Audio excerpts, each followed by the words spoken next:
Presiding Officer, and like others, let me congratulate Graham Day and thank him for making time available for this debate. There's a lot happening in the world.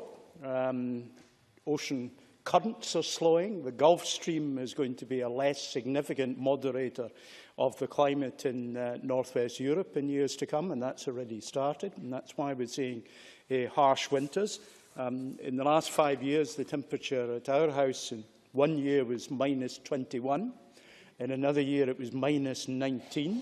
That's been followed by 2 years of unseasonable warmth, where, in fact, we were sitting having a barbecue at the end of February last winter. So we're seeing greater variability in our climate, and that's not going to be good news for the long-term health of our planet. We've seen shrinking of the Arctic and Antarctic ice caps, and we're seeing increased aridification, in particular in Africa. And of course, as I've said in many debates before, that is in particular a gender issue where the majority of farmers in rural Africa, subsistence farmers, are female and are having to go further for water. They're going to have to go further for wood that they're burning in their stoves. Very significant problems for real people. It's going to lead to mass migration and it's going to lead to deaths. This is not simply an academic argument at all. I shall be doing my little bit in promoting Earth Hour. I shall be in the Shona Staffa suite of the Crown Plaza Hotel next to the SECC at 8:30 on Saturday night.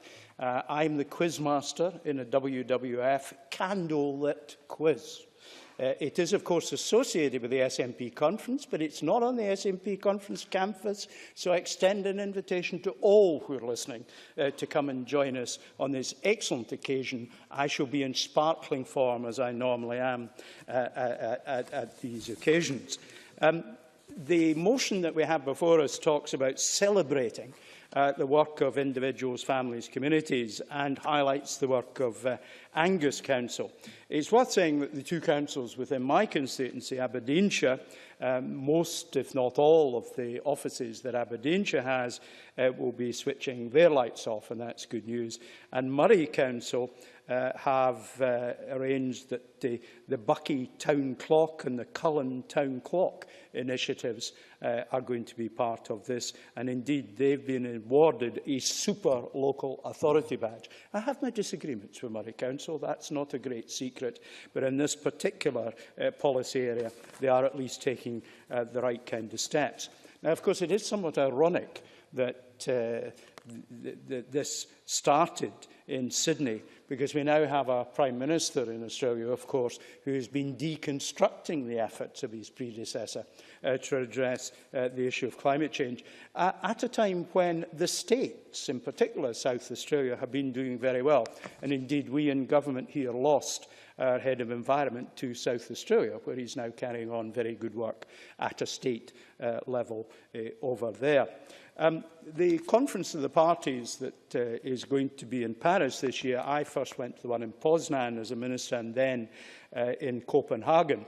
The UK, in particular Gordon Brown, refused to allow us to be part of the delegation. I'm delighted to say that since then the government has been part of the delegation and has been an active and effective contributor. Let me just end, Presiding Officer, with a controversial thing where I'm in a single-digit minority here. I think the big thing we should and could be contemplating is reducing the speed limits wherever they are in Scotland by 10 miles an hour. Costs almost nothing to do, not going to be popular, but I don't care. I'll be 70 next year. But it will be one of the things that we've got to get on the agenda, and I encourage people to think about that very seriously. Presiding Officer.